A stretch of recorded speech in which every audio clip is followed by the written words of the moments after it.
মাস আমাদের কাছে পদার্পণ করবেন বা এমন একটা মাসে আমরা পদার্পণ করব যে মাসটি আমাদের জন্য অত্যন্ত গুরুত্বপূর্ণ, যে মাসটি আমাদের জন্য বহু কল্যাণ বয়ে নিয়ে আসবে এবং যেই মাস মূলত আমাদের নাজাতের মাস বলে বিবেচিত, যেই মাসকে আল্লাহ বরকতের মাস বলেছেন, যেই মাসে আল্লাহ সুবহানাহু ওয়া তাআলা তিনি তার বান্দাদের জন্য হেদায়েত পছন্দ করেছেন, যেই মাসেই হেদায়েত এই পৃথিবীতে আগমন করেছিল। আমরা সেই মাসের মর্যাদা সম্পর্কে কিছু কথা আপনাদেরকে স্মরণ করিয়ে দেব, যদিও সেগুলো আপনারা জানেন, আপনাদের মেমোরিতে সেই কথাগুলো রয়েছে, জাস্ট আমরা স্মরণ করিয়ে দেব। কারণ আল্লাহ সুবহানাহু ওয়া তাআলা বলেছেন, ওয়াযাক্কির ফাইন্না যিকরা তানফাউল মুমিনিন, আপনি উপদেশ দিতে থাকেন, উপদেশ মুমিনদের জন্য কল্যাণ বয়ে আনে। আল্লাহ সুবহানাহু ওয়া তাআলা আমাদের সেই জানাশোনার বিষয়গুলো একটা না একটা সময় আসে যখন আবার সেগুলোকে রিনিউ করতে হয়। তা আমাদের মেমোরি থেকে আমরা রমজান মাসের মাহাত্ম্য মর্যাদা আরেকবার আপনাদের কাছে তুলে ধরতেছি সংক্ষিপ্ত পরিসরে, যাতে করে আপনি এটাকে গুরুত্বের সাথে নিতে পারেন। এবং এই গুরুত্বগুলো এই জন্য তুলে ধরা হবে, প্রত্যেকটা বৈশিষ্ট্যের পেছনে আপনার আমার কিছু করণীয় রয়েছে, প্রত্যেকটা বৈশিষ্ট্যের পিছনে আপনার আমার জন্য শিক্ষণীয় কিছু রয়েছে, যে আপনি এই কারণে এটা করবেন। তা আমি কারণগুলো উল্লেখ করব, মর্যাদাটা তুলে ধরব, আপনি সেটাকে কিভাবে মূল্যায়ন করবেন আপনি নিজে ওখান থেকে শিক্ষা নেবেন। যদিও আমাদের সময়ের উপরে আমরা আবদ্ধ, তো এই জন্য ওই সব কথাগুলো আমরা হয়তো খুলে খুলে আপনার কাছে ব্যক্ত নাও করতে পারি, সক্ষম নাও হতে পারি, বা মেমোরি থেকে ছুটে যেতে পারে, কিন্তু আপনি আপনার মতো করে সেগুলোকে গুরুত্বের সাথে নেওয়ার চেষ্টা করবেন। শুরুতেই বলে নিই, যদি আলোচনাটা রমজান মাসের বৈশিষ্ট্য নিয়ে, আজকে সিয়াম নিয়ে কোনো কথা আসবে না, সিয়াম নিয়ে আবার অন্য কোনো সময় কথা হবে। কারণ আমার বৈশিষ্ট্য হল, আমি লক্ষ্য করে দেখেছি একটা সূক্ষ্ম জিনিস, অনেক বড় বড় বক্তা আছে বাংলার জমিনে, ডিগ্রিধারী এবং ফেমাস, এবং যাদেরকে মানুষ মূল্যায়নও করে, চিনেও, কিন্তু তাদের বক্তব্য দেখেছি বিষয় একটা, কিন্তু তাতে বহু কিছু অন্য অন্য আদার্স বিষয়ে চলে আসে। কিন্তু আমি চেষ্টা করি যে না, বিষয় যেটা ওটাকে মুখ্য রাখতে। রমজান মাস আর সিয়াম এক জিনিস না, আবারও কথাটাকে স্মরণ করি, রমজান মাস আর সিয়াম এক জিনিস না। রমজান মাস আলাদা একটা জিনিস, রমজান মাসের করণীয় আলাদা একটা জিনিস। যেমন ব্যক্তিত্ব, এটা আলাদা একটা ব্যাপার, আর ব্যক্তিত্বের মাঝে আরও কিছু গুণ থাকা, সেগুলো অর্জিত বা প্রাপ্ত, তখন সেটা ভিন্ন কিছু ফুটিয়ে তুলবে। কিন্তু ব্যক্তিত্ব বলে আলাদা একটা জিনিস থাকে। যেমন মুহাম্মদুর রাসূলুল্লাহ সাল্লাল্লাহু আলাইহি সাল্লাম, তিনি তার ব্যক্তিত্ব আপন জায়গায় সম্মানিত, ব্যক্তিত্বের থেকে তিনি সম্মানিত। আরেকটা হলো প্রাপ্ত, আল্লাহর পক্ষ থেকে তিনি যা প্রাপ্ত হয়েছেন, যেমন তাকে সর্বশ্রেষ্ঠ রাসূল করা হয়েছে, কিন্তু সর্বশ্রেষ্ঠ রাসূল করার আগেই তার ব্যক্তিত্বটাই ছিল শ্রেষ্ঠ। কথাটাকে বুঝাতে পারলাম? তার মানে তার ছোট থেকে যে তিনি বড় হয়েছেন, তার ব্যক্তিত্বটাই ছিল শ্রেষ্ঠ। আর আল্লাহ এমন শ্রেষ্ঠ মানুষটাকেই আরও শ্রেষ্ঠ করে দিয়েছেন, সর্বশেষ রাসূল হিসেবে পৃথিবীতে প্রেরণ করে দিয়ে। যেমন কোরআন, এটার বৈশিষ্ট্য হলো এটা আল্লাহর কালাম, এটা হলো এটার বৈশিষ্ট্য। তারপরে এই কোরআন আমাদেরকে হেদায়েত করবে, রহমত দেবে, বরকত হবে, নেকি বাড়বে, সেগুলো হচ্ছে এটার সাথে রিলেটেড বিষয়। কিন্তু কোরআন ব্যক্তিত্ব থেকেই, এটা হচ্ছে আল্লাহর কালাম, এটা মানটাই এমন। তো রমজান মাস হিসেবে একটা আলাদা বৈশিষ্ট্য রাখে, সেটাই আজকে তুলে ধরব। ওই রমজান মাসে আপনি কি করবেন সেটা আলাদা একটা সাবজেক্ট। সিয়াম ইবাদতের দিক থেকে ব্যক্তিগতভাবে সিয়াম বৈশিষ্ট্যপূর্ণ একটা ইবাদত, আর সিয়াম পালন করলে আপনি কি পাবেন সেটা আলাদা একটা সাবজেক্ট। তাহলে সিয়াম আর রমজান এক জিনিস না, আমি আবার ক্লিয়ার করলাম। তাহলে রমজান মাসের বৈশিষ্ট্য নিয়ে কথা বলবো, সেখানে সিয়ামের কোনো কথা আসবে না। আরেকটা ব্যাপার হলো, যখন বলা হয়েছে যে রমজান মাসে আপনি প্রস্তুতি কি নেবেন, আজকে আসতে আসতে একজন শেখের একটা বক্তব্য মানে দেখছিলাম, কারণ বিভিন্ন শেখদের কাছ থেকে ভালো ভালো কিছু আপনি পাবেন। তার মধ্যে আমাদের গণ্যমান্য যারা সালাফ আলেম রয়েছে তাদের মধ্যে একজন হচ্ছেন, যেমন ধরে নেন মনজুর ইলাহি হাফেজাহুল্লাহ। তো মনজুর ইলাহি হাফেজাহুল্লাহ ভদ্র ভাষায় কথা বলেন। তো তিনি রমজান মাসের প্রস্তুতি নিয়ে হয়তো 1-2 বছর আগে কথা বলেছেন। তা কালকে রাতে ক্লিপটা আসছে, তার মধ্যে এমন একটা কথা যেটা আমি আর আপনি হয়তো ভাবি, তো সেটা হচ্ছে স্মরণ করিয়ে দিই। আপনাকে বলা হয়েছে যে রমজান মাসে আপনি প্রস্তুতি নেবেন, তাহলে রমজান মাসের জন্য যেহেতু প্রস্তুতি, তাহলে প্রস্তুতিটা তো তখন হবে রমজান মাসে আসার আগে, তাই না? এখন রমজান মাস চলে আসছে, এখন আবার কিসের প্রস্তুতি? এই প্রস্তুতিটা তো হলো রমজানের আগে, যার জন্য আপনি প্রস্তুত হবেন সে তো চলে আসছে, এখন আপনার কিসের প্রস্তুতি? এখন যদি আপনি প্রস্তুত হন তাহলে কি হবে জানেন? এলোমেলো হয়ে যাবে। মানে যেই গেস্ট যাকে আপনি অভ্যর্থনা জানানোর জন্য প্রস্তুতি নেওয়ার দরকার ছিল আগে, সে দরজায়, এখন আপনি বলতেছেন মেহমান চলে আসছে, তাড়াতাড়ি করে ঘর গোছাও। রেজাল্টটা কি হবে? সে যত সুন্দর করে গোছান, একটা না একটা ফল্ট থেকেই যাবে। কি ফল্ট? মেহমান ঘরে ঢুকে গেছে, এমন একটা অপ্রীতিকর জিনিস যেটা আপনার ঘরে রয়ে গেছে, আপনি নজরে দেখেন নাই তাড়াহুড়ার কারণ। তো ওই একটা জিনিসে তাকে অসন্তুষ্ট করে দিতে পারে। হয়তো বা বাথরুমটা আপনি পরিষ্কারই রাখেন নাই, তার বাথরুমে যাওয়া প্রয়োজন হতে পারে তাড়াহুড়ায় যেহেতু। তো আপনাকে আগে থেকে প্রস্তুতি নিতে বলা হয়েছিল। এটাকে আপনি নিজের এক্সামের সাথে তুলনা করেন। পরীক্ষা কালকে, প্রস্তুতি কি কালকে নেবেন না তার আগে থেকেই? তার আগে থেকে প্রস্তুতি নিতে হতো। তাহলে পরীক্ষার দিন যারা প্রস্তুতি নেয় তারা ভালো ছাত্র না মূলত। আর এই ধরনের ব্যক্তিদের প্রস্তুতিতে তার কোনো সুফল বয়ে আনে না, কারণ সে সাকসেস হইতেই পারবে না।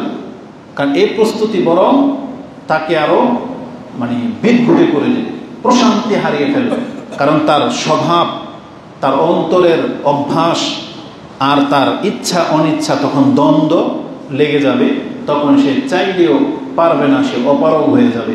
এই জন্য প্রস্তুতি নিতে হয় আগে থেকেই। মেহমান চলে আসলে ওই সময়টাকে আর প্রস্তুতি বলে না। বিশেষ করে যেই মেহমান আপনাকে জানিয়ে আসবে ডেট, যে আমি কিন্তু অমুক দিন আপনার বাড়িতে আসব, আপনাকে জানানো হয়েছে। আপনি যদি বিচক্ষণ হন, আপনি যদি সেই মেহমানের কদর বোঝেন, তাহলে বাজার ঘাট আপনাকে ওই দিন আসার আগেই করতে হবে, নাকি ওই দিন যে আজকে মেহমান আসবে আপনি তাকে পেয়ে তারপরে বাজার করবেন। তখন রেজাল্টটা কি হবে? হয় তাকে ঘরে বসিয়ে রেখে আপনাকে বাজারে যেতে হবে, আর এই সময়ের মধ্যে তার মেজাজ বিগড়ে যেতে পারে, বা অনেক কিছু ঘটতে পারে, বা আপনার সময় পাস হয়ে যাবে। আরেকটা বিষয় হলো, যে মেহমানকে আপনি আপ্যায়ন জানাবেন বা যার জন্যে আপনি অপেক্ষায় আছেন, আমাদের স্বভাব কিন্তু এইরকমই। যার কাছে যেই মেহমানের গুরুত্ব বেশি, তার কাছে সেই মেহমানের প্রস্তুতিটাও ভিন্ন হয়। সব আত্মীয়, সব মেহমানকে কিন্তু আপনি একভাবে রেসপেক্ট করেন না। কথাটা কি যদি আমি সিম্পল ভাষায় বুঝাই, আমি আমাদের বাচ্চাদের উদাহরণ দিয়ে বুঝাই, কারণ আমাদের ব্যক্তিত্বে তো অন্যকে দিয়ে বোঝাবো না, আমাদের দিয়ে বুঝাই। বাচ্চাদের স্বভাব হলো, আপনার বাসায় দেখবেন অনেকে আসে, কিন্তু আপনার বাচ্চারা পছন্দ করে তার ওই আঙ্কেলকে, যে আঙ্কেল আসলে ও কিছু গিফট পায়, যে আসলে ও কিছু পায়, ওটা জেনে গেছে। তাহলে দেখবেন ওনার নাম শুনলে বাচ্চা খুশি হয়। এটা আমি দেখেছি, ফিল করেছি। কেন? কারণ ওরা ওরা সরল হয়। ওদের সাথে আহামরি কোনো কিছু সম্পর্ক নাই, কিন্তু একটা চিপস পায় এতেই খুশি, কিন্তু পায়।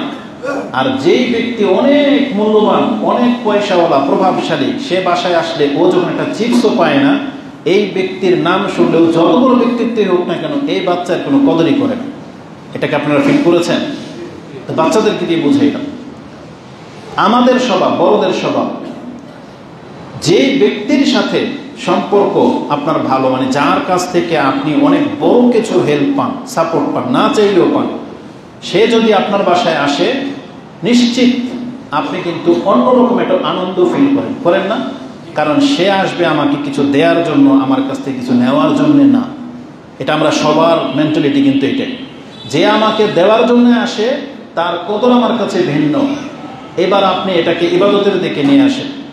রমজান মাস আমাদেরকে কিছু দেওয়ার জন্য আসবে না আমাদের কাছ থেকে কিছু নেওয়ার জন্য আসবে?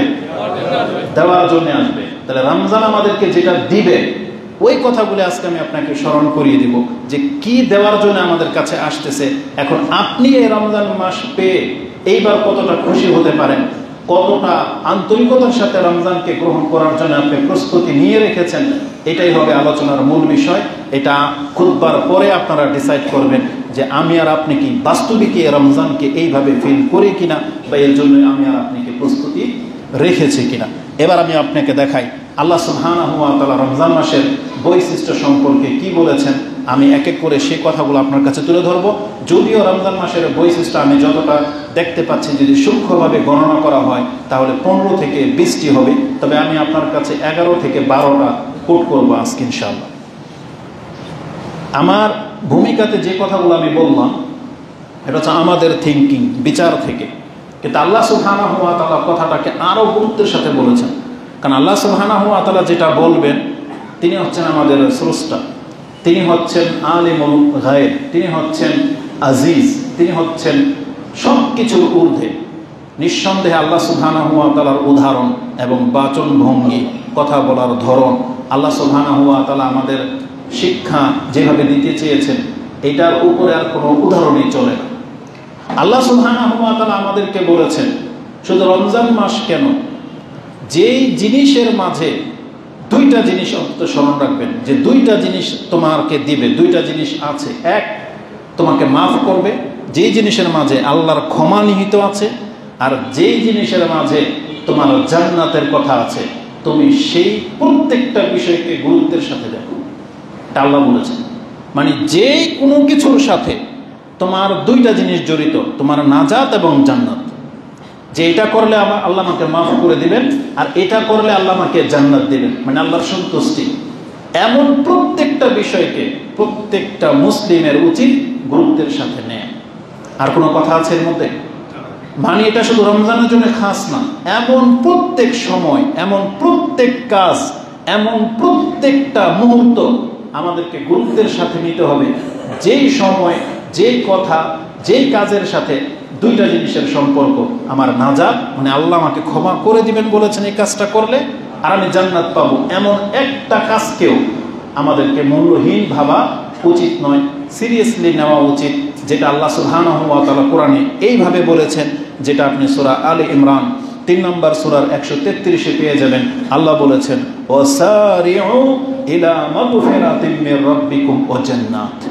তোমরা প্রতিযোগিতা করো, সারিউ, তোমরা দৌড় দাও ওই সব বিষয়ের দিকে, যেই দিকে আসলে তুমি ক্ষমা পেয়ে যাবে এবং আল্লাহর জান্নাত পেয়ে যাবে। এটা আল্লাহ আমাদেরকে জানিয়ে দিয়েছেন সূরা আলে ইমরান। এবং সূরা হাদীদে আল্লাহ বলেছেন, সাবিকু ইলা মাগফিরাতিম মির রাব্বিকুম ওয়া জান্নাত। তোমরা প্রতিযোগিতা করো আল্লাহর ক্ষমা যে বিষয়গুলোর মধ্যে আছে এবং যেগুলোর মধ্যে জান্নাতের সুসংবাদ আছে। ওই প্রত্যেকটা বিষয়ের ক্ষেত্রে আমাদেরকে বলা হয়েছে আমরা যেন প্রতিযোগিতায় লিপ্ত হয়ে যাই। কিন্তু আমাদের বাস্তবিক প্রতিযোগিতা হলো মূলত দুনিয়ার জন্য। সেটার জন্য আদেশও করা লাগে না, সেটার জন্য কাউকে শিক্ষাও দেওয়া লাগে না। এটা ব্যক্তির থেকেই আমরা বুঝি। দুনিয়ার কোনো ব্যাপার হলে কারো কাছে সলা পরামর্শ লাগে না, বরং আপনি নিজে থেকেই দেখেন অ্যাডভান্স, আপনি আগেই প্রস্তুত। এটা আল্লাহ সুবহানাহু ওয়া তাআলা ভালো করেই জানেন। তাই আল্লাহ ধর্মীয় ব্যাপারে, পরকালের ব্যাপারে আল্লাহ নিজেই শিক্ষা দিয়েছেন যে সারিউ ইলা মাগফিরা, তোমরা আল্লাহর ক্ষমা পাওয়ার জন্য প্রতিযোগিতা করো। রাসূলুল্লাহ সাল্লাল্লাহু আলাইহি ওয়াসাল্লাম তিনি আমাদেরকে এইভাবে তালকিন করেছেন। আবু হুরায়রা তার বর্ণনাকারী, রাসূলুল্লাহ সাল্লাল্লাহু আলাইহি ওয়াসাল্লাম বলেন, মান খাফা আদলাজা ওয়া মান আদলাজা বালাগাল মানজিলা, আলা ইন্না সিলআতাল্লাহি গালিয়াতুন, আলা ইন্না সিলআতাল্লাহিল জান্নাহ। রাওয়াহু তিরমিজি। ইমাম তিরমিজি রাহিমাহুল্লাহ হাদিসটাকে সিফাতুল কিয়ামা 35 নম্বর অধ্যায় এনেছেন। হাদিস হচ্ছে 2450। তাতে রাসূলুল্লাহ সাল্লাল্লাহু আলাইহি ওয়াসাল্লাম বলেছেন, যেই ব্যক্তি ভয় পায়, মান খাফা আদলাজা, সেই ব্যক্তি প্রস্তুতি গ্রহণ করে, মানে ভোর রাতেই সে প্রস্তুত থাকে। ওমান আদলাজা বালাগাল মানজিলা, আর যেই ব্যক্তি তার দিন শুরু হওয়ার আগেই প্রস্তুতি নিয়ে নিয়েছে, সেই ব্যক্তি জেনে নেক সে তার টার্গেটে পৌঁছে যাবে। ওমান আদলাজা বালাগাল মানজিলা, তার মানে আমরা যদি জান্নাতকে হারানোর ভয় যদি আমাদের থাকে তাহলে প্রস্তুত হয়ে যান। আর আপনি যদি আজকে প্রস্তুতি নিতে পারেন, এটা আমাদেরকে আশ্বস্ত করা হয়েছে যে তুমি তোমার গন্তব্য পেয়ে যাবে। তার মানে নিরাশ হওয়ার কোনো চান্স নাই, কারণ ওটা তো আল্লাহর কাছে। আর আল্লাহ সুবহানাহু ওয়া তাআলা বিচার করে মানুষের অন্তর এবং কর্ম দেখে, যে বাস্তবিকই আমাদের অন্তর সে নাজাত চায় কিনা, বাস্তবিকই আমাদের কর্ম কি এটা নাজাতের কর্ম কিনা, এটার উপরে ডিসাইড করবে আল্লাহ সুবহানাহু ওয়া তাআলা। এই জন্য কিন্তু আল্লাহ সুবহানাহু ওয়া তাআলা, যদিও আমরা নামাজে দাঁড়াই এতগুলো মানুষ, প্রথম কাতারে 100, এভাবে আমরা সবাই মসজিদের ভিতরে নামাজ আদায় করি, একই সময় একই রুকু একই সেজদা, কিন্তু সালাম ফেরানোর পরে বাসায় ফিরি কেউ 10 নেকি নিয়ে, কেউ 700 নিয়ে, কেউ ফিরে ওঢেল নেকি নিয়ে। বিষয়টা এমন না? দান তো একই মাপের সবাই করে, সবাইকে সমান নেকি পায়। কিসের ভিত্তিতে? তার অন্তর এবং তার অবস্থার উপরে ভিত্তিতে। এই জন্য আল্লাহ সুবহানাহু ওয়া তাআলা যার ভয়, যার প্রস্তুতি যেমন, আল্লাহ তার সাথে ওই একই আচরণ করবেন। যে কথাটা রাসূল বলেছেন, মান আদলাজা বালাগাল মানজিলা। তারপর রাসূলুল্লাহ সাল্লাল্লাহু আলাইহি ওয়াসাল্লামের মূল উদ্দেশ্য ছিল জান্নাত, তাই তিনি বলেছিলেন, তোমরা ভালো করে জেনে রাখো, আলা ইন্না সিলাতাল্লাহিল জান্নাহ, আলা ইন্না সিলাতাল্লাহি গালিয়া, আল্লাহর সামগ্রী অনেক দামি। আর তোমরা কি জানো আল্লাহর সেই দামি সামগ্রীটা কি? বলছে জান্নাত। জান্নাত এত দামি যে জান্নাতের আধা হাত জায়গা কেনার মতন ক্ষমতা কোনো পৃথিবীর কাউকে দেওয়া হয়নি, বরং বলা হয়েছে পুরো পৃথিবী এবং পৃথিবীতে যত সম্পত্তি আছে সব এক পাল্লায় রেখে দিলে জান্নাতের আধা হাতের জায়গার দাম হবে না। কারণ রাসূলুল্লাহ সাল্লাল্লাহু আলাইহি ওয়াসাল্লাম কি বলেছেন, মাউদিউ সাউতিন ফিল জান্নাহ খায়রুম মিনাদ দুনিয়া ওয়া মা ফিহা, দুনিয়ার চাবুক রাখার একটা জায়গা বা আধা হাত জায়গার কথা আছে, চাবুকটাকে পেঁচিয়ে যেখানে আপনি রেখে দেন, এতটুকু জায়গা জান্নাতের দুনিয়া এবং দুনিয়ার সমস্ত নিয়ামতের চাইতে শ্রেষ্ঠ। কেন হবে না? যেখানে বলা হয়েছে, যেটা আমাদের পুরুষদের চাহিদা তো নারী, এই জন্য এক্সাম্পলগুলো আল্লাহ ওইভাবেই দিয়েছেন। আল্লাহ জান্নাতের নারীর মূল্য আপনাকে বলে নাই, বরং নারীর গায়ের যে ওড়না হবে, ওড়না, রাসূলুল্লাহ সাল্লাল্লাহু আলাইহি সাল্লাম বলেছেন, জান্নাতে একটা রমণীর ওড়না দুনিয়া এবং দুনিয়াতে যা আছে তার থেকে শ্রেষ্ঠ। আর যে ওড়না যে নারীদের গায়ে থাকবে তাদের কথা আল্লাহ ধরেন উল্লেখই করবেন না, জাস্ট আপনাকে এটা একটা এক্সাম্পল দিয়ে দেওয়া হলো। তো রাসূলুল্লাহ সাল্লাল্লাহু আলাইহি সাল্লাম বলেছেন, আলা ইন্না সিলাতাল্লাহি গালিয়া, আলা ইন্না সিলাতাল্লাহিল জান্নাহ, তোমরা আল্লাহ সুবহানাহু ওয়া তাআলার সেই দামি জান্নাতটার দিকে প্রতিযোগিতা করো। তা রমজান মাস হলো আল্লাহ সুবহানাহু ওয়া তাআলার ক্ষমা আর জান্নাতের একটা সুসংবাদ প্রাপ্ত একটা মাস। এখন এই মাসকে আপনি কিভাবে প্রস্তুতি নেবেন সেটা আপনি ডিসাইড করবেন। জান্নাত বা মাহে রমজান সম্পর্কে আল্লাহ সুবহানাহু ওয়া তাআলা যা বলেছেন, যা রেখেছেন, সেই দিকে আমরা এখন চলে আসি। একটা হাদিস নিয়ে নিই। আবু হুরায়রা রাদিয়াল্লাহু তাআলা বর্ণনাকারী যে রাসূলুল্লাহ সাল্লাল্লাহু আলাইহি ওয়াসাল্লাম বলেছেন, ইজা কানা আউয়ালু লাইলাতিন মিন শাহরি রমাদান, এই পৃথিবীতে যেই দিন রমজানের প্রথম রাতটা আসে, প্রথমে কি দিন আসে না রাত আসে? রাত আসে। যেমন আজকের দিন, আজকে শাবান মাসের কয় তারিখ? আজকে ইংলিশ মাসের কয় তারিখ? 28। শাবানেরও 28 তারিখ, তাই না? তার মানে আগামীকাল 29শে শাবান, শনিবার। সম্ভাবনা আছে আমরা শনিবার দিন পার হয়ে যাওয়ার পরে আমরা চাঁদ দেখে ফেলবো, তাহলে রমজান শুরু হয়ে যাবে। আর যদি চাঁদ দেখতে না পাই তাহলে শাবান 30 দিন পুরো করতে হবে। তাহলে রবিবার দিন আমরা চাঁদ দেখতে পাই আর না পাই, তখন কি হবে? সোমবার দিন সিয়াম, তাই না? আর যদি কালকে চাঁদ দেখতে পাই তো রবিবার দিন সিয়াম। তাহলে যখনই চাঁদ উঠে যাবে ওইটা হলো রমজান মাসের প্রথম রাত, তাই তো? রাসূল বলেছেন, ইজা কানা আউয়ালু লাইলাতিন মিন শাহরি রমাদান, রমজান মাসের প্রথম রাতটা যখন পৃথিবীতে উদিত হয়, আল্লাহ তখন থেকেই কি করেন? সুফিদাতি শায়াতিন ওয়া মারাদাতুল জিন, তখন শয়তানকে এবং দুষ্ট জিনদেরকে আবদ্ধ করে রাখা হয়। সুফিদাতি শায়াতিন ও মারাদাতুল জিন বলা হয়েছে। মারাদা মানে হচ্ছে যে আল্লাহর রহমত থেকে যে বিতাড়িত, মারদুদ যেগুলো আল্লাহর রহমত থেকে বিতাড়িত, মানে এগুলো হচ্ছে শয়তানের চেলা, এদেরকে পর্যন্ত শৃঙ্খলাবদ্ধ করা হয়। ওয়াহুল্লিকাত আবওয়াবুল নার ফালাম ইউফতা মিনহা বাব, এটা 2 নাম্বার। ওয়াফুতিহাত আবওয়াবুল জান্নাহ ফালাম ইউগলাক মিনহাল বাব, 3। ওয়ায়ুনাদিল মুনাদি ইয়া বাগিয়াল খায়র আকবিল ওয়া ইয়া বাগিয়াশ শার আকসির ওয়ালিল্লাহি উতাকাউ মিনান নার ওয়া যালিকা কুল্লা লাইলা। এই হাদিসের মধ্যে 5টি বৈশিষ্ট্যের কথা আছে, যেটা ইমাম তিরমিজি রাহিমাহুল্লাহ তিনি তার সিয়ামের অধ্যায় শুরুই করেছেন এই হাদিস দিয়ে, যেটা আপনি সিয়ামের অধ্যায়ের প্রথম পর্বে 682 নম্বরে হাদিসটা পেয়ে যাবেন। ইবনে মাজাতে হাদিসটি সিয়ামের অধ্যায়ে রয়েছে 1643 রয়েছে। তাহলে এই হাদিসে 5টা কথা আছে। রমজানের প্রথম রাত যেই দিন শুরু হয় সেই দিন থেকে প্রথমে শয়তানকে, দুষ্ট জিনদেরকে বন্দী করা হয়। জাহান্নামের দরজা বন্ধ করে দেওয়া হয়, খোলা হবে না। জান্নাতের দরজা খুলে দেওয়া হয়, কি করা হবে না? বন্ধ করা হবে না। আল্লাহর পক্ষ থেকে একজন ফেরেশতা আহ্বানকারী হিসেবে সুসংবাদ দিয়ে ডাকতে থাকেন, কে আছো কল্যাণকামী, আগে বাড়ো, তোমাকে এখন পেছন দিকে টান দেওয়ার মতন কেউ নেই। আকবিল, কারণ যে টেনে ধরতো সে বন্দী এখন।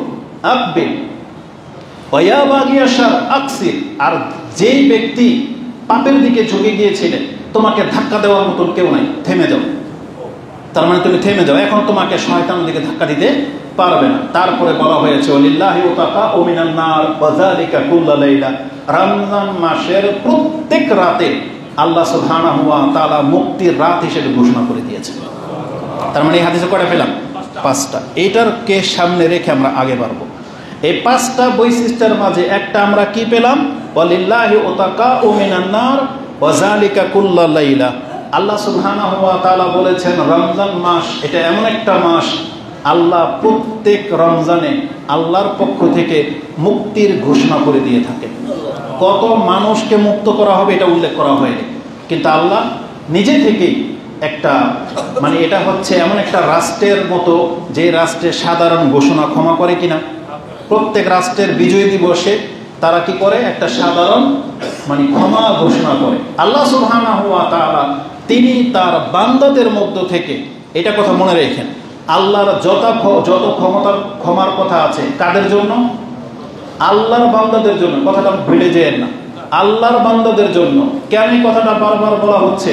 যারা শিরক করে তারা আল্লাহর বান্দা না, তারা হচ্ছে কোনো বস্তু বা ব্যক্তির বান্দা। কিন্তু আল্লাহর বান্দা কোনোদিন শিরক করতে পারে না, একমাত্র তাওহীদবাদী এখানে উদ্দেশ্য। আল্লাহর বান্দাদেরকে যারা অপরাধ করে ফেলেছে, আটকে গেছে, তাদের সম্পর্কে আল্লাহ বলতেছেন আল্লাহ একটা সাধারণ ঘোষণা ক্ষমা করেন। আর সেই সময়টা আল্লাহ শাবান মাসের একটা রাতে রেখেছেন। সেই সময়টা প্রত্যেক সোমবারে আসে, সেই সময়টা প্রত্যেক বৃহস্পতিবারে আসে। কিন্তু আল্লাহ সুবহানাহু ওয়া তাআলা এমন একটা মাস আছে যে মাসের সব কয়টা দিনকে আল্লাহ ক্ষমার দিন হিসেবে ঘোষণা করে দিয়েছেন। এটা একটা হাদিস। আরো আশ্চর্যজনক হাদিস এই একই বিষয়ে আপনি পেয়ে যাবেন মুসনাদে আহমদে। তাতে কি আছে? আনাবি হুরায়রাতা ও আন আবি সাইদ, দুইজনের যে কোনো একজন বর্ণনা করেছেন। কালা রাসূলুল্লাহ সাল্লাল্লাহু আলাইহি ওয়াসাল্লাম ইন্না লিল্লাহি উতাকাআ ফি কুল্লি ইয়াউমিন ওয়া লাইলাতিন। আল্লাহ শুধু রাতেই ক্ষমা করে না, বরং রমজান মাসে 2 বার ক্ষমা করা হয়, দিনের বেলা একবার, রাতের বেলা একবার। তার মানে রমজান মাস এমন একটা মাস, তার রাতের মর্যাদা দিনের মর্যাদা সমান সমান। যারা রাতে এমন হইতে পারতো যে যারা দিনে সিয়াম রাখেন তারাই শুধু ক্ষমা পাবে না, আল্লাহ ক্ষমাটা 2 ভাবে রেখেছেন। এমনও হতে পারে দিনে সিয়াম রাখার কারণে ক্ষমা, রাতে কিয়াম করার কারণে ক্ষমা। আর এই সম্পর্কে হাদিস স্পষ্ট আছে, এটা আমরা পরে যাব। তার মানে আপনার মেমোরিতে এটা থাকতে হবে, রমজান মাসের একটা বৈশিষ্ট্য হলো রমজানের দিনে এবং রাতে আল্লাহর পক্ষ থেকে বহু সংখ্যককে জাহান্নাম থেকে মুক্ত করে দেওয়া। এটা হচ্ছে রমজান মাসের একটা বৈশিষ্ট্য। কিন্তু এটা 1 নম্বর বৈশিষ্ট্য না, যদিও আমি এটা দিয়ে শুরু করলাম, আপনি গণনা করেন, ধরে নেন এটা 5 নম্বর বৈশিষ্ট্য, কারণ 5টার একটা হচ্ছে এটা। এই পাঁচটার দ্বিতীয় একটা বৈশিষ্ট্য কি বলা হয়েছে, কারণ আমার কাছে যেটা বেশি ইম্পর্টেন্ট মনে হয়েছে, যেগুলো আপনি আপনার মেমোরিতে নেয়ার মতো আমি ওইভাবে নোটটাকে সাজিয়েছি। দ্বিতীয় বৈশিষ্ট্যটা যেটা পাঁচটার দ্বিতীয়, সেটা কি? রাসূলুল্লাহ সাল্লাল্লাহু আলাইহি ওয়াসাল্লাম কি বলেছেন? সুফিদাতি শায়াতিন ও মারাদাতুল জিন। আল্লাহ সুবহানাহু ওয়া তাআলা রমজান মাসের শুরুতেই শয়তানকে বন্দী করে দেন, আর ওকে খোলা হবে না। এটা আমাদের কি ফায়দা? এটা হচ্ছে জানার বিষয়। এই জন্য আপনাকে এটা প্রথম দিকে আমি উল্লেখ করে দিচ্ছি। এটা এই জন্য যে, কারণ শয়তান মূলত আমাদের প্রকাশ্য শত্রু।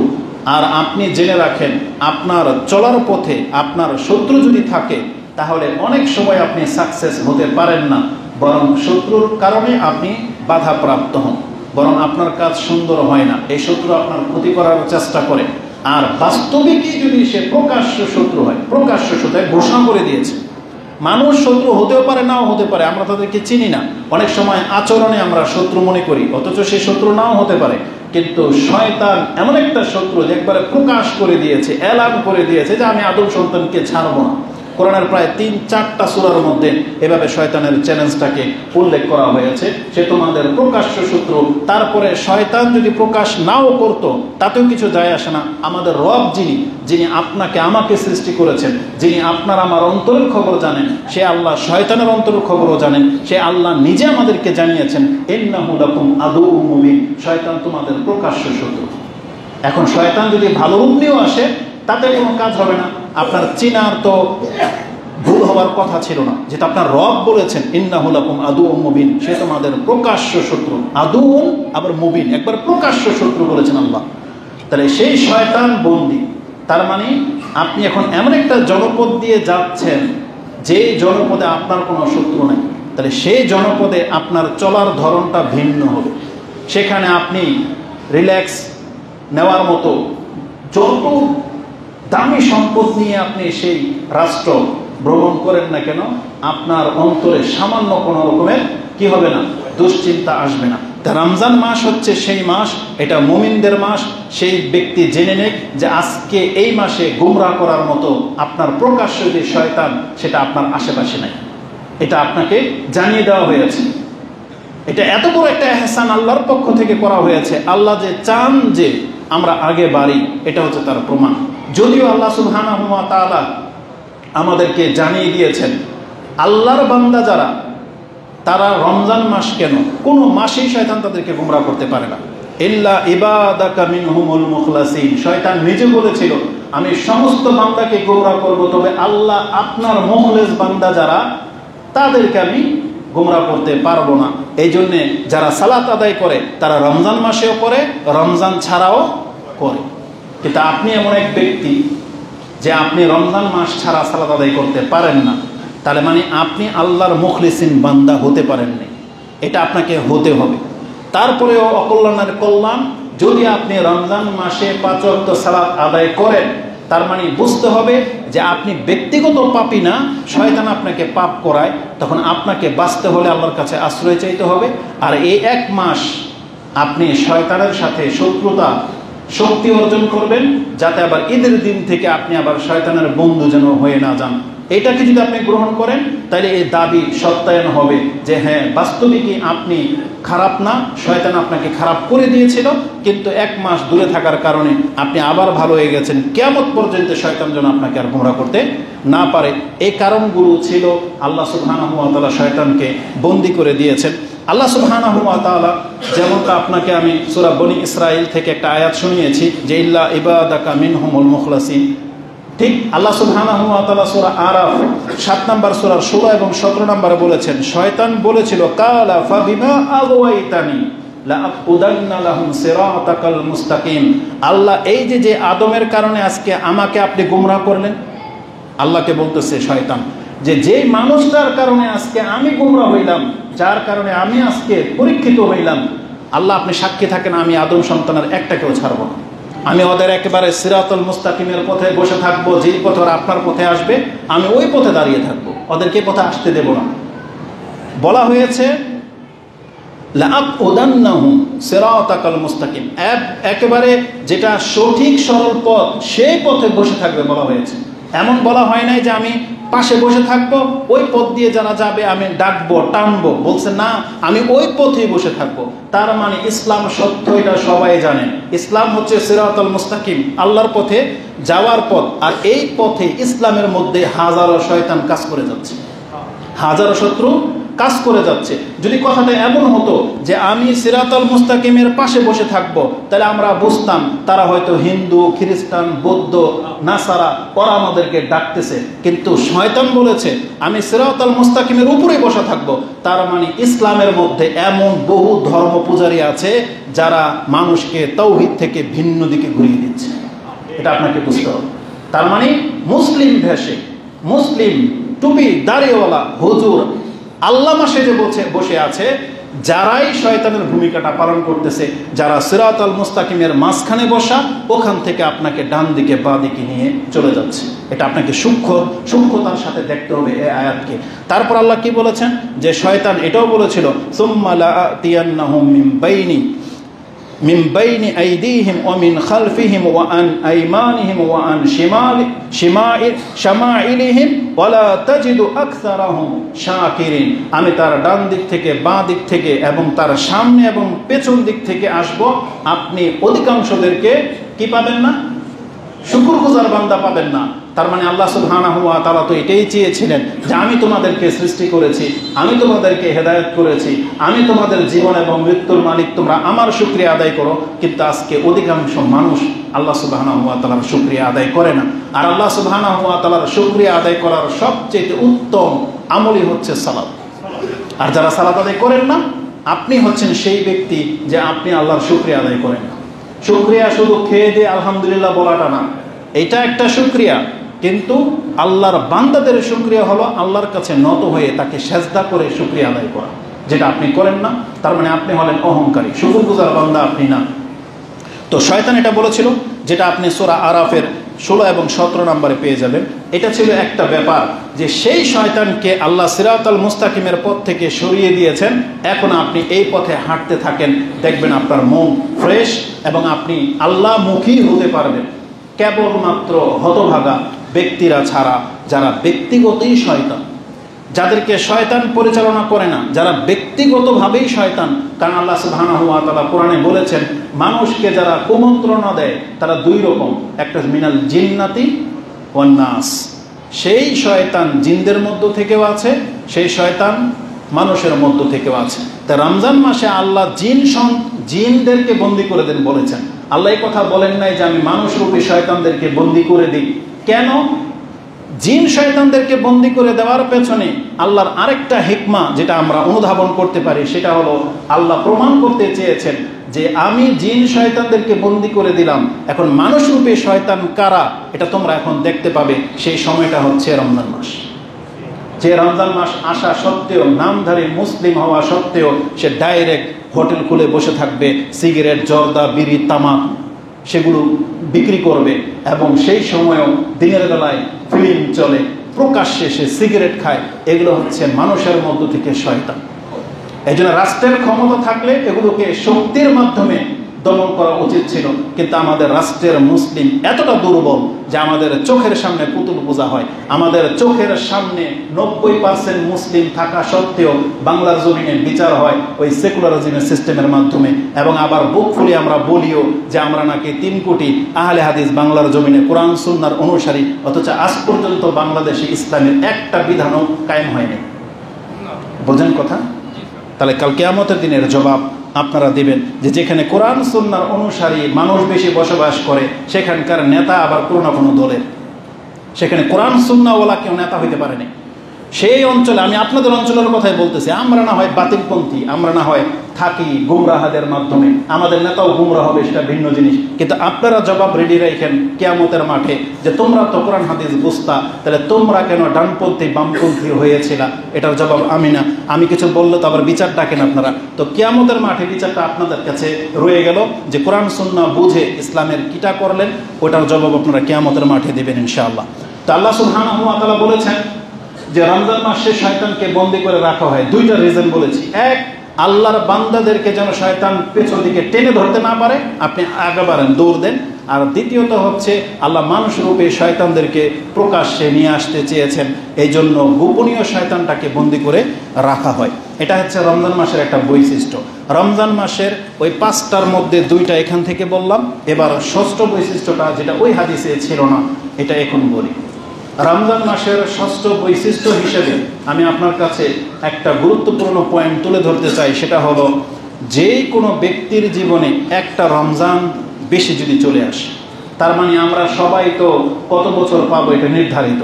কারণ রাসূল বলেছেন, আমার উম্মতের বয়স আছে, আমার উম্মতি বাইনা সিদ্দিনা ইলা 70, আমার উম্মতের বয়স 60 আর 70-এর মাঝে আটকে দেওয়া হয়েছে। ও আকাল্লুহুম মাইয়াজুজু যালিকা, কেবলমাত্র কিছু লোক এই 70 বছরকে ক্রস করতে পারবে। তাহলে আমাদের বয়স 60 থেকে 70-ই ধরে নিলাম। এই 70 বছরের মধ্যে যেই ব্যক্তি ইমানের হালতে একটা রমজান বেশি পেলেন, আপনার মর্যাদা ওই ভাইয়ের চাইতে বেশি যেই ব্যক্তি একটা রমজান কম পেল। তার মানে ধরে নেন আমাদের 70 বছরের মধ্যেই আমরা যারা একেবারে ফুলফিল 70 বছর পেয়ে গেলাম, তাহলে আপনি 10 বছরের পর থেকে হিসাব করেন, তার মানে 60টা রমজান আপনার ভাগে আসছে। আরেক ভাই 40 বছরে মরে গেল, 50 বছরে মরে গেল, তার ভাগে 50টা সিয়াম বা 50টা রমজান সে পেয়েছে, 50টা কদর পেয়েছে। সে তুলনায় আপনি 70টা কদর পেলেন। এটা আমার দাবি, আমার কোরআন এবং হাদিসের ব্যাখ্যা অনুযায়ী বলতেছি। তাহলে যেই ব্যক্তি 50 বছরে মরে গেছে, তার চাইতে আপনার 70 বছরটা এটা কল্যাণকর বয়স। কারণ রাসূলুল্লাহ সাল্লাল্লাহু আলাইহি সাল্লামকে জিজ্ঞাসা করা হয়েছে, আইয়ুন নাসি আফদাল, কালা মান তালা উমরুহু ওয়া হাসুনা আমালুহু, যেই ব্যক্তির বয়স বেশি এবং আমল সুন্দর, সেই ব্যক্তি হচ্ছে সবচেয়ে উত্তম ব্যক্তি এবং শ্রেষ্ঠ ব্যক্তি। তার মানে একটা রমজান বেশি পাওয়া মানে আপনি ভাগ্যবান। তাহলে কি আপনি বলবেন যেই ব্যক্তিকে আল্লাহ 30 বছরে মেরে দিয়েছে, এমন নবীও তো মরে গেছে 30 বছরে, তার মানে কি আল্লাহ সুবহানাহু ওয়া তাআলা তাদেরকে ঠকিয়েছেন? না, বরং ওই যে বরকতের একটা কথা আছে না, যে তার বয়সে আল্লাহ বরকত দান করুন। কারণ কি, এমনও আইম্মা আমাদের এই পৃথিবী ছেড়ে চলে গেছে যারা যে খ্যাদমত করে গেছে, বর্তমান যুগের 100 বছরের আলেমও সে কাজ করে দেখাইতে পারেনি। যেমন হাদিসের ইমামগণ, ইমাম বুখারী রাহিমাহুল্লাহ, ইমাম ইবনে মাজাহ, ইমাম তিরমিজি, তাদেরকে আল্লাহ যে বয়সটাই দিয়েছিলেন তারা এমন কিছু করে গেছেন যেটা আমি আর আপনি 500 বছর পেলেও হয়তো করতে পারবো না, তাই না? তো এটা হচ্ছে আল্লাহ সুবহানাহু ওয়া তাআলার ফজল এবং করম। ওই অল্প বয়সের মধ্যে এমন কিছু করে দেখাইতে হবে যাতে করে আপনার চাইতে বেশি বয়স পেয়ে গেছে সেই ব্যক্তি যেন আপনার সাথে টক্কর দিতে না পারে। আর এর বাস্তব উদাহরণ হলো পুরো উম্মতে মুহাম্মাদি। উম্মতে মুহাম্মাদিকে আল্লাহ এমন একটা দিন ধর্ম দিয়েছেন যে তোমাদের বয়স তো 70, কিন্তু এই 70 বছর বয়সে তোমাদের যে ইসলাম দিয়ে দেওয়া হয়েছে এটা যদি তুমি পালন করো, তাহলে তোমাকে ধরতে হলে আগের যুগের ইমামদেরকে, আগের যুগের উম্মতকে 1000 বছর দেওয়া হয়েছে, তারাও তোমাদের ধারে কাছেও ভিড়তে পারবে না। এই যে নূহ আলাইহিস সালামের যুগের মানুষ 1000 বছর পেত, কিন্তু আপনি মুহাম্মাদের উম্মত হয়ে, রাসূলুল্লাহ সাল্লাল্লাহু আলাইহি সাল্লাম তার উম্মত হয়ে মাত্র 60 বছর যদি বেঁচে থাকেন, তাহলে ওই নবীদের উম্মাহ 1000 বছর পেয়েও আপনার চাইতে বেশি ভাগ্যবান সে হইতে পারে না। জেনে নেন কেন? এটা আল্লাহ সুবহানাহু ওয়া তাআলা করে দিয়েছে।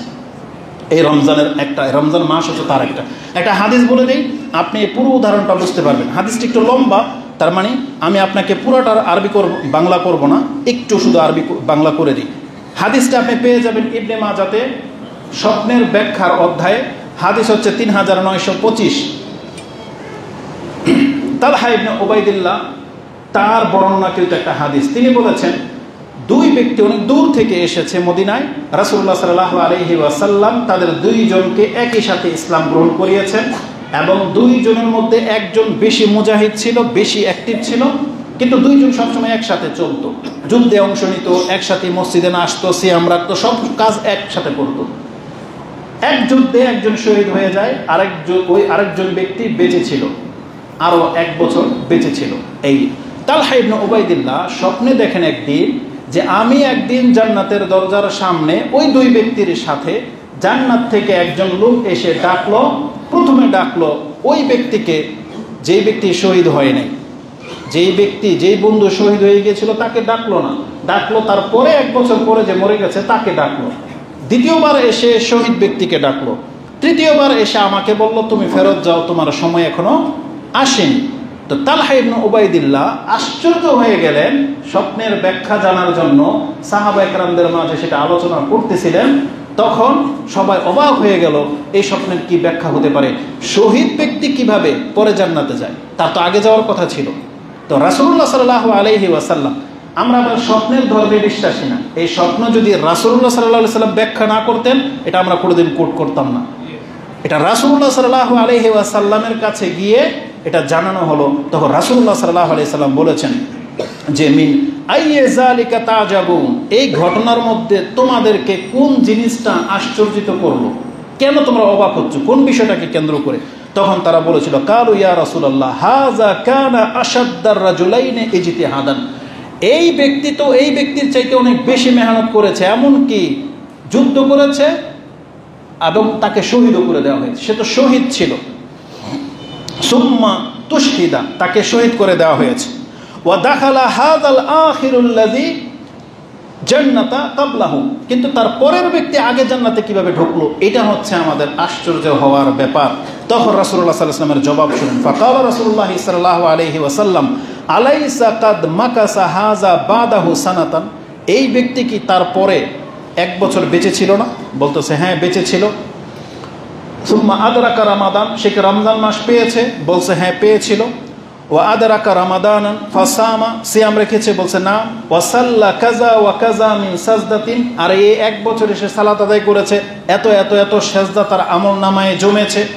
ফিসানা কালু বালা ইয়া রাসূলুল্লাহ, فقال رسول الله صلى الله عليه وسلم فما بينهما أبعد مما بين السماء والأرض, এই 1 বছরের একটা রমজান মাস পেয়ে যাওয়ার কারণে, সিয়াম রাখার কারণে, সালাত পড়ার কারণে তার আর তার শহীদ বন্ধুর মর্যাদার মধ্যে এতটা দূরত্ব তৈরি হয়ে গেছে যতটা দূরত্ব জমিন থেকে আকাশের আছে।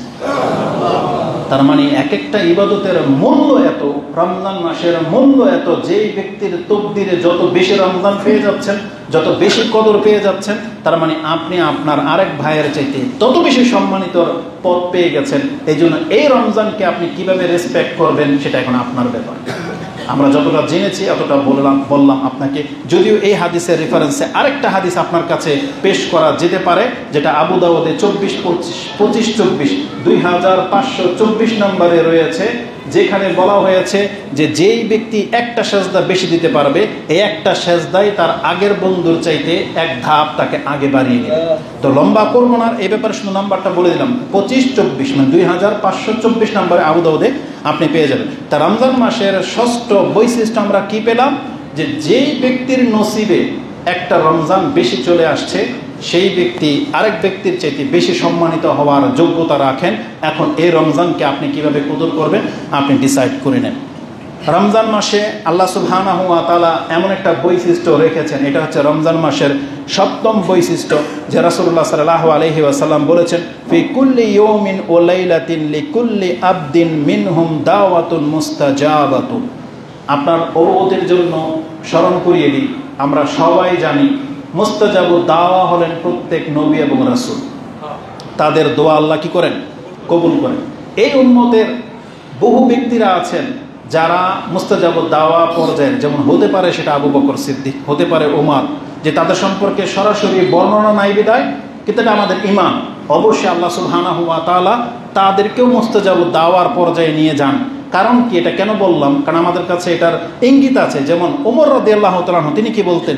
আমার অন্তরে ইসলামের ব্যাপারে যেই রকমের আমি ফয়সালা কামনা করেছি, আলহামদুলিল্লাহ আল্লাহ আমার ফেভারেই কি করেছেন? হুকুম নাযিল করেছেন। পর্দার ক্ষেত্রে, মদের ক্ষেত্রে, এগুলো সব ওমর রাদিয়াল্লাহু তাআলার চিন্তা ছিল, আল্লাহ কেন পর্দাকে ফরজ করেন না, আল্লাহ কেন মদকে হারাম এখনো ঘোষণা করতেছেন না? তার মানে এগুলো মানুষের জন্য ক্ষতি। সুবহানাল্লাহ, আল্লাহ ওই অনুকূলেই ফয়সালা নাজিল করে দিয়েছেন। তাহলে তারা যে মুস্তাজাবুদ দাওয়া, এটা হচ্ছে তার ইঙ্গিত বহন করে। কিন্তু প্রকাশ্যভাবে রাসূলুল্লাহ সাল্লাল্লাহু আলাইহি ওয়াসাল্লাম এক ব্যক্তিকে সার্টিফাই করেছিলেন। কে ছিলেন তিনি? ইয়ামানের একজন ব্যক্তি, ওয়াইজ করুনি, তাই না? ওয়াইজ আল কারনি, যাকে রাসূলুল্লাহ সাল্লাল্লাহু আলাইহি ওয়াসাল্লাম বলেছেন সে হচ্ছে মুস্তাজাবুদ দাওয়া। তার মানে এই উম্মতের মধ্যে এরকম বহু ব্যক্তি আল্লাহ সুবহানাহু ওয়া তাআলা হয়তো সৃষ্টি করে দেবেন, তাদেরকে আমরা চিনি বা নাই বা চিনি। কিন্তু আশ্চর্যের ব্যাপার হলো, রমজান মাস এমন একটা মাস, আল্লাহ এই মাসে প্রত্যেক মুসলিমকে মুস্তাজাবুদ দাওয়া ঘোষণা করে দিলেন। মানে এমন কে আছেন পেরেশানিতে আছেন, এমন কে আছেন মা বোন, এখন আপনি আল্লাহর কাছে দোয়া করুন, আল্লাহ বলছে তুমি মুস্তাজাবুদ দাও। তোমার একটা দোয়া, দিনের বেলা একটা দোয়া রাতের বেলা আল্লাহ কবুল করবেন, এটার গ্যারান্টি দিচ্ছেন আল্লাহ। রাসূলুল্লাহ সাল্লাল্লাহু আলাইহি ওয়াসাল্লাম বলছেন ফি কুল্লি ইয়াউমিন ওয়া লাইলাতিন, রমজান মাসের প্রত্যেক রাতে এবং দিনে লিকুল্লি আবদিন। এখানে কিন্তু কোনো ওলির কথা নাই, এখানে কোনো আলেমের কথা নাই, কোনো শেখের কথা নাই, এখানে বলা হয়েছে লিকুল্লি আবদিন, যারা আল্লাহর বান্দা এমন প্রত্যেক ব্যক্তিকে করে দেওয়া হয় মিনহুম, তাদের মধ্য থেকে দাওয়াতুল মুস্তাজাবাতুন, তাদের মধ্য থেকে আল্লাহ সুবহানাহু ওয়া তাআলা দাওয়াত কবুল করে থাকেন, দোয়া কবুল করে থাকেন। তাহলে এটা হচ্ছে রমজান মাস, এমন একটা মাস। এখন আপনি আল্লাহর কাছে দোয়া করবেন কি করবেন না, এটা আপনাকে ডিসাইড করা উচিত। কতক্ষণ করবেন এটা আপনি এখন থেকে চিন্তা করে নেন যে কতক্ষণ করবেন। তার মানে বলা হয়েছে তোমার সব দোয়া থেকে আল্লাহ কবুল করবেন, এটা গ্যারান্টি রয়েছে। মুসনাদ আহমদে হাদিসটি ৭,৪৫০ রয়েছে। তারগিব ওয়া তারহিবের মধ্যে আপনি ১,০০২ নম্বরে পেয়ে যাবেন। নাসিরুদ্দিন আলবানী হাদিসটাকে হাসানুন সহিহ বলেছেন। ইমাম আহমদ আরেকটা হাদিসে বলেছেন ওয়া ইন্না লিকুল্লি মুসলিমিন ফি কুল্লি ইয়াউমিন দুআউন মুস্তাজাবাতুন ইয়াদউ ফায়াস্তাজিবু লাহ। আর একটু ব্যাখ্যার সাথে তিনি মুসনাদে আহমদে হাদিসটি ৭,১৩৮ রয়েছে। এখানে ডাইরেক্ট মুসলিম শব্দ দিয়ে আসছে যে প্রত্যেক মুসলিম যে দোয়াগুলো করে, যদি সে দোয়া করে তাহলে তার দোয়া কবুল করা হবে, এটা সম্পর্কে এই হাদিস রয়েছে। তাহলে এটা হচ্ছে রমজান মাসের ৭ নম্বর বৈশিষ্ট্য। এই মাসের ৮ নম্বর বৈশিষ্ট্য হলো আল্লাহ সুবহানাহু ওয়া তাআলা এই মাসকে পাপের কাফারা স্বরূপ ঘোষণা করে দিয়েছেন। মানে শাবান মাস আসছে, আপনাকে পাপ মাফ করে দেওয়ার কথা নাই। জিলহজ মাসে যারা হজ করবে তাদের সাথে শুধু সম্পর্ক। মুহররম মাস যারা ওই যে সিয়াম রাখবে তাদের সাথে সম্পর্ক। অন্যান্য মাসের ইবাদতের সাথে এক্সট্রা সম্পর্ক, ইবাদতের সাথে। আর রমজান মাসের ইবাদতের সাথে না, মানে রমজান মাসটাই হলো আপনাকে আমাকে ক্ষমা করে দেওয়ার মাস। আল্লাহ 3টা ধাপ গ্রহণ করেছেন। একটা ক্ষমা হলো আল্লাহ নিজের পক্ষ থেকে, আপনি ইবাদত করেন আর না করেন আপনাকে ক্ষমা করে দেওয়া হবে। আল্লাহ সুবহানাহু ওয়া তাআলা কি বলেছেন? রাসূলুল্লাহ সাল্লাল্লাহু আলাইহি সাল্লাম, ইমাম মুসলিম সেই হাদিস তাহরাতের অধ্যায়ে এনেছেন 440-এ, যে আসসালাওয়াতুল খামসা ওয়াল জুমআতু ইলাল জুমআ ওয়া রামাদানু ইলা রামাদানা মুকাফফিরাতুম মা বাইনাহুন্না ইজতানাবাল কাবায়ের। যদি কোনো ব্যক্তি কাবিরা গুনাহ থেকে বেঁচে থাকা ব্যক্তি থেকে থাকেন, রমজানের চাঁদ উঠে যাবে, আপনার 1 বছরের ছোট পাপ সব মাফ। তাহলে রমজানকে আমাদের জন্য পাপের কাফারা শুরু করা হয়েছে। এমনকি রাসূলুল্লাহ সাল্লাল্লাহু আলাইহি ওয়াসাল্লাম বলেছেন এই রমজান মাসের ইবাদতের মাঝেও পাপের মাফের ঘোষণা রয়েছে। রাসূল বলেছেন মান সামা রমাদানান ঈমানান ওয়া ইহতিসাবান গুফিরা লাহু মা তাকাদ্দামা মিন যামবিহি ওয়া মা তাআখার। মা তাকাদ্দামা মিন যামবিহি, যেই ব্যক্তি অতীতের যে পাপগুলো করে ফেলেছে এই রমজান মাসের সিয়াম যদি ঈমানের সাথে রাখে যে এই সিয়াম রাখলে আমার পাপ মাফ, তাহলে তার অতীতের সমস্ত পাপকে মাফ করে দেওয়া হবে। এটা ইমাম বুখারী রাহিমাহুল্লাহ তার ঈমানের অধ্যায়ে এনেছেন 38 নম্বর হাদিস। আর তার আগের হাদিস 37 নম্বরে রয়েছে মান কামা রমাদানান ঈমানান ওয়া ইহতিসাবান গুফিরা লাহু মা তাকাদ্দামা মিন যামবি। যেই ব্যক্তি রমজান মাসে রাতে কিয়াম করবে, এই নফল কিয়াম, তারাবি যেটাকে আপনি বলেন, তাহাজ্জুদ যেটাকে বলেন না কেন, আমাদের কাছে সব একই নামাজ, মানে রাতের নামাজ। এশার নামাজ শেষ ফজর পর্যন্ত এই নামাজকে বলা হয় কিয়ামুল লাইল, রাতের নামাজ। এখন আপনি কোন নামে চিনেন করেন, আমাদের কোনো আপত্তি নেই, ইনশাআল্লাহ এটা নিয়ে বহু তর্ক বহস হবে। তবে আমাদের শিক্ষা যেটা সেটা বলে দিই, রাতের নামাজ আপনি তারাবির নিয়তেই পড়েন না তাহাজ্জুদের নিয়তে পড়েন, আপনি বুঝেন। যতটুকু পড়বেন, যতটুকু আপনার কুলাবে, এই সম্পর্কে ইনশাআল্লাহ বক্তব্য দেব। দুনিয়া যে যা বলে বলুক, আমাদের শিক্ষা যেটা সেটা আমরা বলবই। তো রাসূলুল্লাহ সাল্লাল্লাহু আলাইহি সাল্লাম বলেছেন আপনি যদি ঈমানের নিয়তে পড়েন তাহলে আপনার অতীতের পাপগুলোকে মাফ করে দেওয়া হবে। তাহলে রমজান মাসের আমলের মধ্যে কত বরকত। নফল ইবাদত তাও করলে মাফ, ফরজ ইবাদত তাও করলেও মাফ। আর রমজান মাস নিজেই একটা মাস, যেই মাস আসলে আপনাকে ক্ষমা করে দেওয়া হবে। এটা হচ্ছে ক্ষমার মাস। এই কথাটা কেন বললাম জানেন? আমি বলেছি প্রত্যেকটা বৈশিষ্ট্যের পেছনে আপনার আমার কিছু করণীয় রয়েছে। এবার আসুন আপনার মাইন্ডে এটা রাখেন যে কেন এই কথাটা আপনাকে এত শক্ত করে বলা হচ্ছে। রাসূলুল্লাহ সাল্লাল্লাহু আলাইহি সাল্লাম বলেছেন যেই মাস আল্লাহ নিজে থেকে ক্ষমা করার ঘোষণা করে দিলেন, যেই মাসের সিয়াম রাখলে পাপ মাফ, যেই মাসে কিয়াম করলে পাপ মাফ, এই 3 দফা ক্ষমার ঘোষণা থাকা সত্ত্বেও রমজান মাস চলে গেল কিন্তু আপনার পাপ মাফ করাইলেন না, পাপের জায়গায় থেকে গেল, আপনার অবস্থাটা কি হয় আপনি শুনেন। রাসূল বলেছেন ওয়ারাগিবা আনফুরাজুলিন আদরাকা রামাদানান সুম্মান সালাকা কাবলা ইউফারলা। যেই ব্যক্তি রমজান মাস পেল কিন্তু এই 3 দফা ক্ষমা ঘোষণা হয়ে গেল, অফার চলে গেল, তারপরে সে ক্ষমা করাইল না, এই ব্যক্তির নাক ধুলোয় দূষিত হোক। মানে কি নাকে খড় দেওয়া বোঝেন? আমরা তো মান সম্মানই নাই, মান সম্মান যে রক্ষা করতে এটা বুঝবো কিভাবে? আমাদের মুসলিম জাতি এমন হয়ে গেছে আমরা, যে যেই মান সম্মানকে বজায় রাখার জন্য মানুষ সবচেয়ে বড় স্যাক্রিফাইস করে, টাকা পয়সা চলে যাবে যাবে, নিজের ইজ্জত সম্মানকে বাঁচানোর জন্য মানুষ তার দুনিয়া পর্যন্ত ত্যাগ করে দিতে পারে। এমনও প্রমাণ আছে তার মান সম্মানকে বজায় রাখার জন্য সে গায়ের কাপড় পর্যন্ত খুলে উলঙ্গ হয়ে চলে আসছে। ওই মান সম্মান আবার উলঙ্গ হয়ে যাওয়ার মান সম্মান না, ওটা হচ্ছে তার মান, মানে তার ইসলাম। একজন সাহাবী তার কাপড় পর্যন্ত খুলে মদিনাতে রেখে চলে আসছে, কিন্তু তার ইসলামকে ডুবতে দেয় নাই। ওই মান সম্মানের কথা বলতেছি। কিন্তু মুসলিমকে আমরা বুঝি যে আমরা মুসলিমদের আমাদের মান সম্মান কি? বরং আজকে আমরা ইউরোপের একটা বিশাল কাছে আপনার মুসলিমত্ব আপনি বিক্রি করে দিচ্ছেন। একটা চাকরির জন্য আপনি হারাম হোটেলে চাকরি করবেন, আপনি আপনার মুসলিম নেম প্লেট পর্যন্ত পরিবর্তন করে দিচ্ছেন, আপনার দাড়ি চেঁচে ফেলে দিচ্ছেন, যাতে আপনাকে চিনাই যায় না যে আপনি মুসলিম। এটা হতে পারে না। রাসূলুল্লাহ সাল্লাল্লাহু আলাইহি ওয়াসাল্লাম বলেছেন না, যার মান আছে সে তার মানের মর্যাদা বোঝে। আর্মিরা ধরতে পারলে অনেকে দেখছে নাকে খড় দেয়। কেন করে এটা জানেন? মানে এর চাইতে লাঞ্ছিত ওরা আর কি করাই হলো না, কিন্তু নির্বোধ বুঝে না যে এটা লাঞ্ছিত হলো, বুঝে না। চোর বাটপার কে বুঝে যে ওকে থাপ্পড় দিলে কি হয়। এটার প্রেক্ষিতে বলে দিই, যদি সময় বেশি লেগে যাচ্ছে। আমাদের এই যে বক্তব্য যারা দেখেন, আজকে বাংলার জমিনে যেখানে সেখানে ছিনতাই ডাকাতি এগুলো হচ্ছে, আপনারা দেখেন তামসার কারণ বানিয়ে ফেলেছেন। উচিত ছিল একজন চোরকে ধরতে পারলে ওর হাতটাকে কেটে নেওয়া হোক, একটা ডাকাতকে ধরতে পারলে প্রাথমিক পর্যায়ের হাতটাকে কেটে নেওয়া হোক, এটা রাষ্ট্রের পক্ষ থেকে হওয়া উচিত ছিল। আর ওর ডাকাতিতে যদি ধরা পড়ে যে কাউকে আঘাত করেছে, ওকে ওইভাবে আঘাত করা হোক, এটা ইসলামের বিধান। কিন্তু একে ধরলে আপনারা কি করেন? চুল কেটে দেন, কয়েকটা উত্তম মধ্যম দিয়ে হাসি ঠাট্টা তামাশা করেন। একটা ডাকাতকে ধরে বলতেছে গানগা। এটা কি মুসলমান না মুসলমানের কাতারে পড়ে?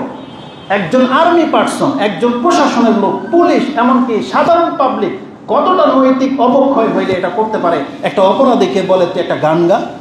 এই ব্যক্তির চরিত্র কোনোদিন ঠিক হবে? এই ব্যক্তিকে বুঝবে যে অনুতপ্ত হওয়া কি জিনিস, ভয় কি জিনিস। ওকে তো আপনি আরো খারাপ বানিয়ে দিলেন, ওকে দুই একটা লাথি ঘুষা দিলে ওর কি আসে যায়? বাংলার জমিনে যারা হাজার মানুষের জীবন নিয়ে খেলা করে, ওকে আপনি 50,000 টাকা ওরা জরিমানা ধরে দিলে ওর কি আসে যায়? ও তো 50 কোটি টাকা কামিয়েছে, ওরা 5 লাখ জরিমানা করলেই কি? কিন্তু ওর হাতটাকে যদি কেটে নেওয়া হতো, সমস্ত অসাধু ব্যবসায়ীরা থেমে যেত। বিষয়টা এটা না? খেলতাম শাহ ইসলামের সাথে। ডাকাতকে ধরতেছেন, আপনি সাথে সাথে অ্যাকশনে যান, তাইলে তো চুরি বাটপারি সব থেমে যায়। ওদেরকে নিয়ে আপনি নাচ গান করেন, মানে টিকটক বানানোর জায়গা এটা। এই জাতি কোনোদিন শুধু হবে না, এই জাতি।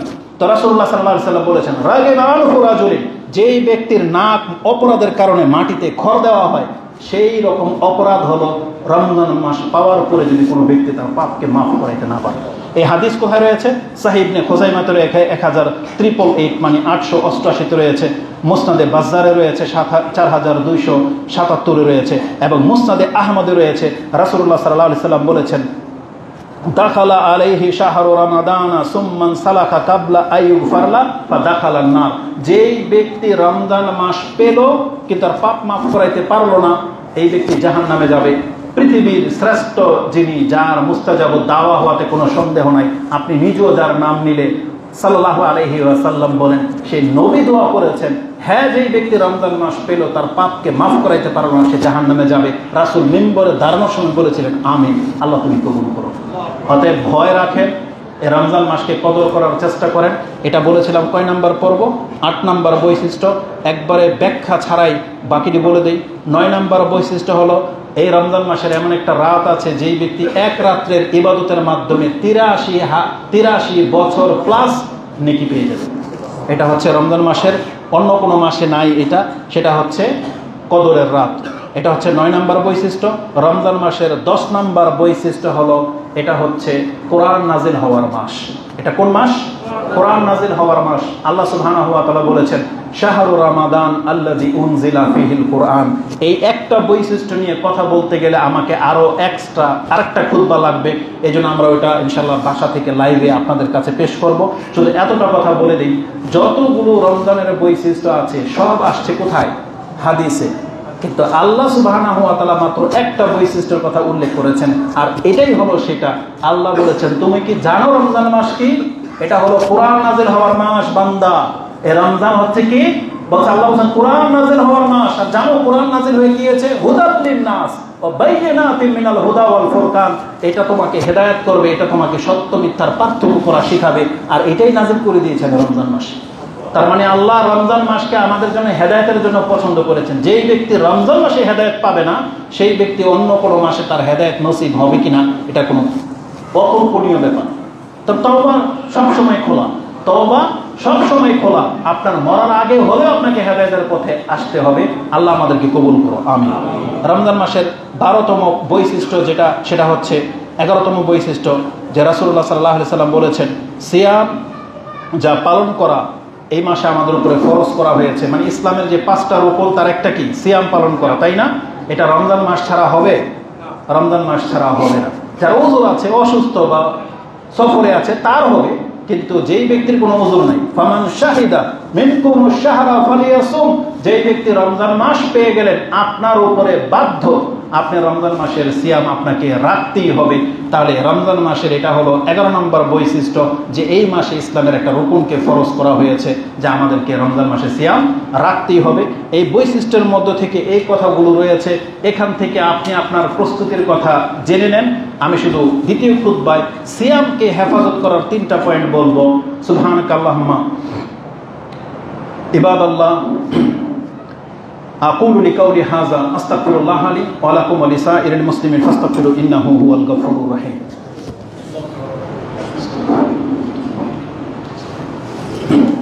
আলহামদুলিল্লাহ ওয়াসসালাতু ওয়াসসালামু আলা রাসূলিল্লাহ, আম্মা বা'দ। আমি আর বেশি লম্বা করব না, যেহেতু একদিন পরেই যেহেতু সিয়াম, আরেকটা খুতবা আপনি পাচ্ছেন না, তাই বাধ্য হয়ে এই 5টা মিনিট আমাকে দিতেই হবে। সেটা হচ্ছে আমরা ইনশাআল্লাহুল আজিজ যতগুলো ব্যক্তি এই মসজিদে উপস্থিত হয়েছেন, আপনি অন্তর থেকে সাহস যোগান। প্রথম কথা হচ্ছে আপনাকে এটা নিতেই হবে যে রমজানের সিয়াম আমার উপরে ফরজ, আমি মুসলিম হলে আমাকে সিয়াম রাখতেই হবে। এটা হচ্ছে আপনার শিক্ষা, এখান থেকে নিয়ে যান। তারপর আপনি রাখেন না রাখেন আপনি আর আপনার রব জানে। আমাদের যেটা বলার সেটা বললাম।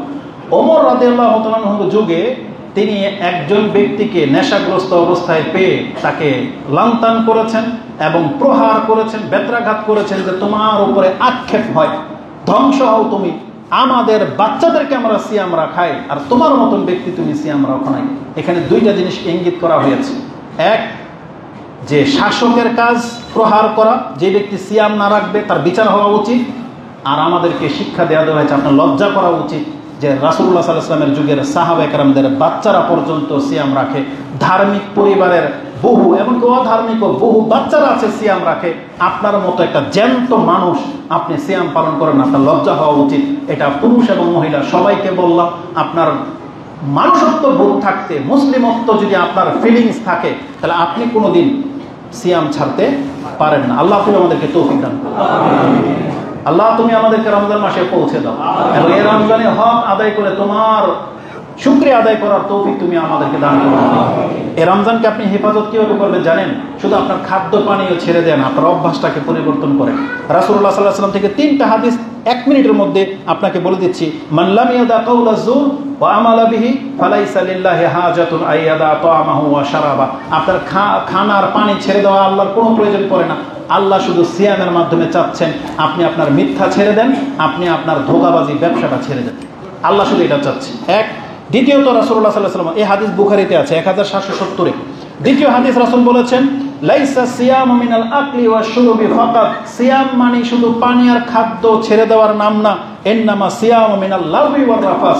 সিয়াম মানে হলো আপনার অনর্থক, নিরর্থক ঠাট্টা মশকারি টিটকারি করা থেকে আপনি জবানটাকে হেফাজত করেন। বাস, এটা হচ্ছে সিয়াম। তার মানে খারাপের দিকে যেতেই বলা হয়নি। জেনা তো দূরের কথা, ফাহেশা তো দূরের কথা, বলছে লাগো, তুচ্ছ তাচ্ছিল্য, ঠাট্টা ফাইজলামি থেকে মুক্ত থাকার নাম হচ্ছে সিয়াম। এই জন্য আপনি সিয়াম রেখে কোনোদিন টিভি, গান বাজনা, এই টিকটক এগুলোর মধ্যে জড়াইতে পারেন না। এটা ছেড়ে দেওয়ার নামটাই হলো সিয়াম। এই হাদিস কোথায় আছে?